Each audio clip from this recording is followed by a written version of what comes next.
wabarakatuh. Halo teman-teman sekalian, pada kesempatan kali ini saya akan menjelaskan dan memperkenalkan dasar-dasar mikrotik. Jadi pengenalan mikrotik. Ini adalah salah satu bentuk topologinya. Kita akan membahas satu persatu tujuan dan fungsinya. Yang pertama di sini ada internet. Nah, internet ini digunakan untuk apa sih kalau kita mau mengkonfigurasi mikrotik? Jadi internet ini nanti adalah router atau mikrotik mengizinkan akses internet ke klien. Jadi penyebaran internet tidak langsung dari internet ke klien tapi melalui mikrotik. Tujuannya untuk apa sih ada mikrotik di sini? Nah, kenapa tidak langsung aja dari internet terus ke klien? Nah, yang pertama adalah kita bisa yang nantinya untuk manajemen bit salah satunya. Dan yang kedua, kita bisa mengontrol jaringan. Dan yang ketiga, kita bisa menambahkan salah satu layanan-layanan jaringan, contohnya seperti DNS dan lain-lain. Kedua, di sini ada mikrotik. Nah, mikrotik tadi sudah saya jelaskan yaitu untuk namanya penyebaran internet ke klien dan juga bisa menggunakan kita sebagai monitoring jaringan. Nah, yang ketiga adalah ya di sini ada access point. Nah, access point ini adalah digunakan untuk distribusi jaringan yaitu yang salah satunya adalah wireless. Jadi di mana nanti mikrotik ini bisa mendistribusikan jaringannya melalui dua distribusi yaitu wireless dan wired. Nah, wired itu apa sih? Wired adalah salah satu distribusi jaringan menggunakan kabel. Nah, salah satunya adalah internal network. Di sini ya mikrotik langsung menuju ke klien. Dan yang ketiga yaitu ada klien. Nah, klien ini adalah yang sudah saya singgung tadi yaitu salah satu contoh bentuk di mana mikrotik ini bisa terhubung langsung dengan klien. Tidak melalui yaitu di end service, contohnya seperti switch, access point, dan lain-lain. Ya, ini untuk lebih detailnya yaitu kita pahami untuk port-port yang ada di mikrotik. Yang pertama itu adalah port 1 itu digunakan untuk internet, di mana nantinya internet ini akan digunakan untuk router atau mikrotik ke internet. Dan ini biasanya pada defaultnya ya mikrotik ini di port 1 itu hanya digunakan untuk internet, dan di port 2 sampai di port 4 itu biasanya digunakan untuk LAN atau local area networknya. Jadi kalau misalkan kita mau mengakses internet itu biasanya di port 1. Nah, apakah bisa di port 2? Jawabannya bisa. Tapi kalau untuk LAN kita gunakan di port 1 itu akan mengganggu fungsi dari port ini sendiri. Nanti kita akan bahas di pertemuan selanjutnya. Tapi yang paling penting adalah ketika kalian udah pertama kali nyentuh untuk mikrotik dan kalian ingin mengakses internet, itu yang digunakan adalah di port 1. Tapi sedangkan ketika kalian ingin contoh sepertinya adalah klien ingin mengakses mikrotik atau mendapatkan IP dari mikrotik. Nah, kalian bisa masukkan atau menggunakan port 2 sampai port 4. Tapi untuk di port 1 akan mengalihkan fungsi port 1 sebagai internet. Nah, apakah mungkin nanti saya nggak perlu internet, tapi saya hanya butuh mikrotik ini sebagai switch misal. Saya gunakan di port 1, apakah bisa? Jawabannya bisa. Tapi yang pasti adalah nanti kita akan bahas di bagian lebih detail untuk pengenalan grafik user interface-nya. Untuk mikrotiknya ini kita gunakan yaitu RP941. Dan ini ada tombol reset, dan yang kedua ada tombol power, dan ada USR dan PWR-nya. Ini nanti kita akan bahas satu persatu di pertemuan selanjutnya. Untuk kali ini saya akan mencoba mikrotik dengan cara yang namanya secara virtual. Ya, ada bantuan yang namanya software yaitu virtual machine atau virtual box. Kalian bisa mendownload atau menggunakan mikrotik ini secara virtual. Jadi tidak perlu menggunakan perangkatnya langsung. Nah, dan itu open source ya, atau yang dinamakan ISO-nya itu gratis. Sini saya sudah mempersiapkan, sudah mendownload yaitu mikrotiknya untuk simulasi ini. Seperti gambaran yang ada yang tadi, saya sesuaikan yaitu di part pertama ini untuk internet. Jadi di VirtualBox ini untuk mengakses internet itu ada dua cara, yaitu menggunakan NAT dan menggunakan BridgeGo. Dan untuk adaptornya biasanya ini tergantung dengan spesifikasi laptop kalian. Misal di sini saya punya yang namanya WiFi dan Realtek PCI. Nah, Realtek PCI ini biasanya kita bisa menggunakan VirtualBox ini dan mendapatkan internetnya dengan cara LAN. Karena biasanya di laptop atau PC itu biasanya ada LAN cardnya. Nah, yang kedua yaitu ada WiFi. Nah, biasanya ya sudah pastilah semua laptop itu mempunyai yang namanya WiFi card. Untuk adapter 2 ini saya sesuaikan yang tadi yaitu di port 2 itu untuk internal network, adapter 3 itu untuk internal network, adapter 4 juga untuk menggunakan internal network. Untuk menjalankannya itu kita tinggal klik start saja.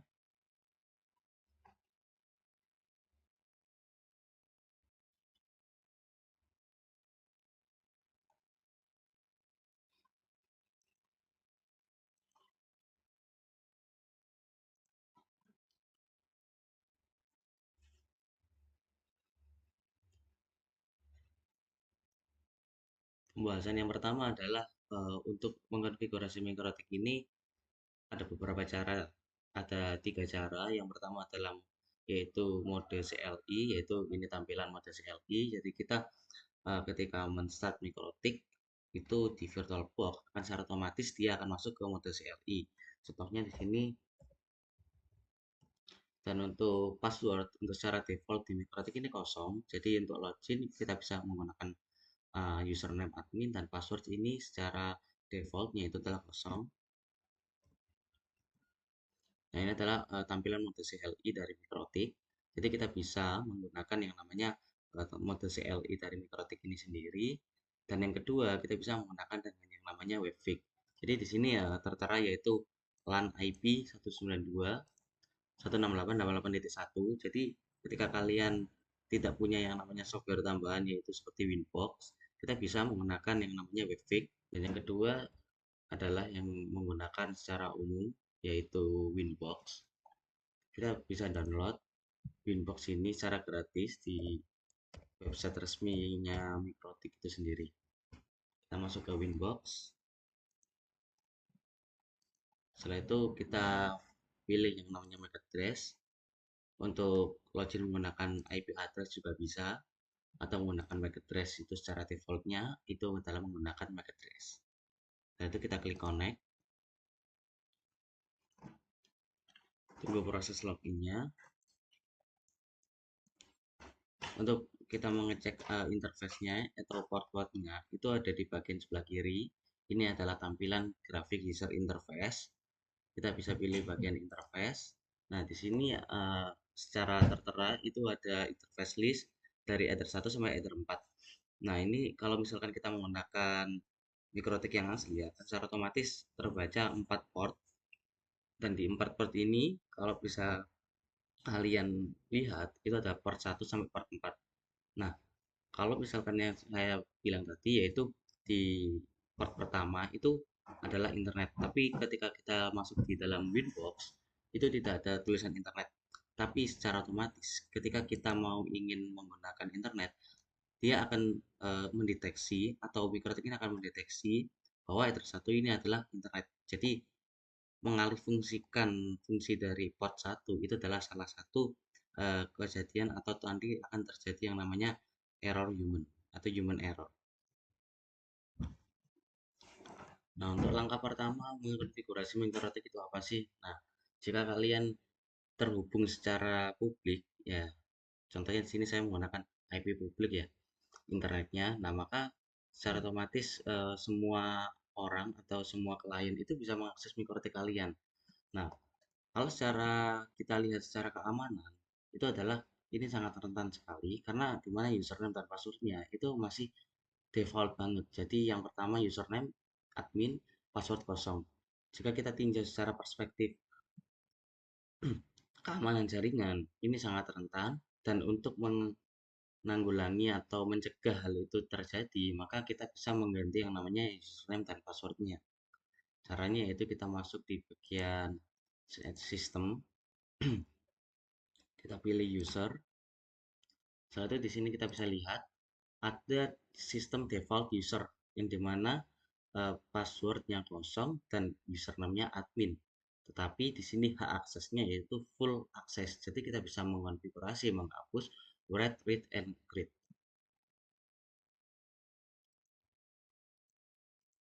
Dan ini untuk menggunakan yang namanya SSH. Jadi kita bisa menggunakan SSH. Jadi selain kita menggunakan mode CLI yang ada di tampilan VirtualBox, kita bisa meng-SSH atau meremote mikrotik ini dari jarak jauh.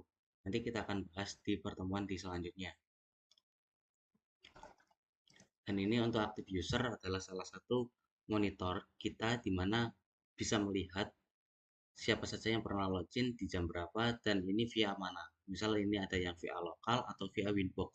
Kalau menggunakan via lokal berarti itu tadi saya mengetes yang namanya di mode CLI.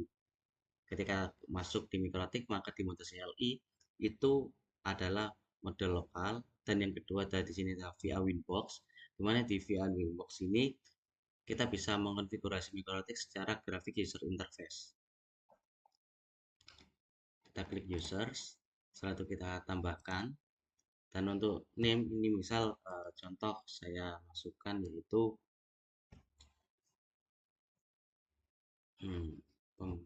pelatihan.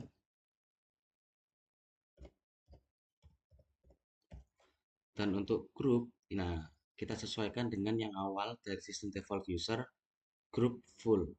Kita tinggal pilih full. Jadi kalau kita pilih yaitu hak aksesnya read, maka kita tidak bisa mengkonfigurasi.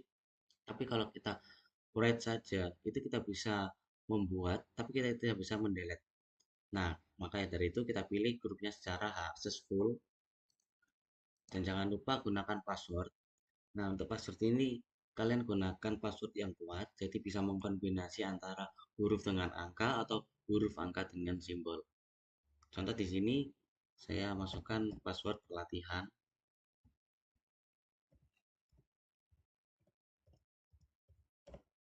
1. Jangan lupa untuk mengulang atau meretype passwordnya. Satu kita klik apply. Oke. Nah, untuk yang sistem default user ini bagaimana? Apakah kita tetap aktifkan atau kita down? Nah, untuk mencegah keamanan atau mencegah yang namanya tidak adanya attacker atau mencoba membuka mikrotik kita. Nah, kita bisa menaktifkan sistem default user dari mikrotik ini sendiri. Kita bisa login menggunakan username dan password yang telah kita buat barusan. Caranya yaitu kita pilih sistem nonaktif atau disable di bagian pojok kiri atas. Nah, maka secara otomatis sistem default user itu telah tidak aktif dan kita bisa login menggunakan username dan password yang baru. Contoh di sini saya akan meribut. Saya coba masuk lagi.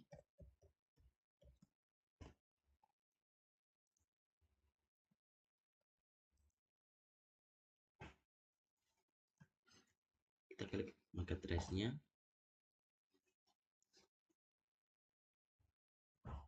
Nah, terdapat yang namanya username dan password salah. Padahal secara otomatis yang awal tadi adalah login admin dan password ini adalah default loginnya. Maka dari itu kita sesuaikan dengan yang username password yang baru.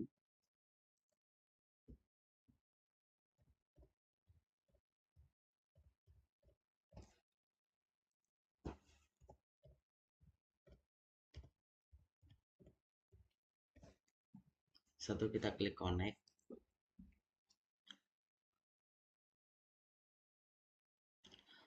Berhasil terbuka atau berhasil masuk. Nah, itu adalah salah satu pengenalan awal kita untuk mikrotik, yaitu mencegah di mana tidak adanya orang lain selain admin atau selain kita yang sebagai administrator jaringan untuk mengkonfigurasi atau memberikan hak akses, dan selain itu kita tidak bisa. Nah, jangan lupa yaitu di mana sistem defaultnya kita nonaktifkan. Seperti yang sudah saya jelaskan tadi, yaitu kita nonaktifkan agar apa? Agar meskipun kita username yang baru ini aktif dan username sistem defaultnya ini aktif, ketika dua-duanya aktif, maka attacker akan mencoba di mana sistem default user ini secara otomatis ya ikut terhubung juga. Maka dari itu kita ya disable saja untuk mencegah di mana tidak adanya penyalahgunaan hak akses. Untuk perkenalan selanjutnya yaitu adalah pengenalan satu-satu dari tampilan-tampilan yang ada di proyek ini. Nah, yang pertama adalah di bagian session. Nah, di session ini kita bisa menu atau membarukan tampilan, contohnya seperti ini. Nah, ini sesi baru dari Mikrotik. Nah, maka kita bisa lihat tadi session di bagian session ini berjalan waktunya, tapi ketika kita klik bagian baru itu akan secara otomatis dia akan memulai sistem ulang. Ini ada dashboard, kita bisa tambahkan add time bagian waktu sebelah kanan. Kita bisa melihat biasanya ini untuk memonitoring jaringan. Jadi kita bisa lihat di jam berapa, menit berapa, detik berapa itu akan secara otomatis ini akan terbaca di Mikrotik. Dan untuk dashboard yang kedua yaitu edit, misalnya kita tambahkan tanggal, tahun, bulan itu. Selanjutnya di bagian interface ini secara default itu tadi kan ada 4. Itu juga tergantung dari tipe mikrotiknya itu sendiri. Biasanya itu ada salah satu jenis tipe mikrotik yang ada yang namanya yaitu interface VLAN. Jadi kita bisa menggunakan mikrotik secara router dan access point. Dan yang ini tadi adalah semisal ya satu ini saya ganti namanya agar lebih paham yaitu internet. Nah, di mode internet ini nanti kita bisa ketahui bahwasanya di port pertama itu adalah digunakan untuk internet. Port kedua semisal klien 1. Port 3 saya masukkan yaitu klien 2. Nah, untuk di Ether 4 ini bisa kita gunakan yaitu menggunakan access point. Jadi selain mendistribusikan secara LAN atau wired itu bisa menggunakan yang namanya wireless tapi dengan tambahan yaitu device jaringan access point. Biar akan lebih mudahnya itu seperti ini, dan untuk setting satu persatu seperti IP address dan lain-lain itu ada di bagian yang namanya IP. Nah, di sini ada dua yaitu IP dan IPv6. Nah, bedanya di mana? Karena secara default sekarang itu adalah IP ada dua versi yaitu IP versi 4 dan IP versi 6. Tapi kita akan bahas di pertemuan selanjutnya, kita akan bahas yang namanya seperti IP address, DHCP server, firewall, hotspot, dan lain-lain. Dan untuk yang pertama kali kalian mempelajari mikrotik adalah yang pertama pahami dulu yang yaitu dengan yang standar dari penggunaan mikrotik, contohnya seperti pemahaman IP address. Yang kedua adalah pemahaman tentang device jaringan. Yang ketiga adalah pemahaman tentang yaitu bagaimana cara kita men-troubleshooting jaringan itu sendiri. Mungkin cukup dari pertemuan kali ini yang dapat saya sampaikan. Bila ada salah katanya, saya mohon maaf. Terima kasih atas atensinya, teman-teman sekalian. Wassalamualaikum warahmatullahi wabarakatuh.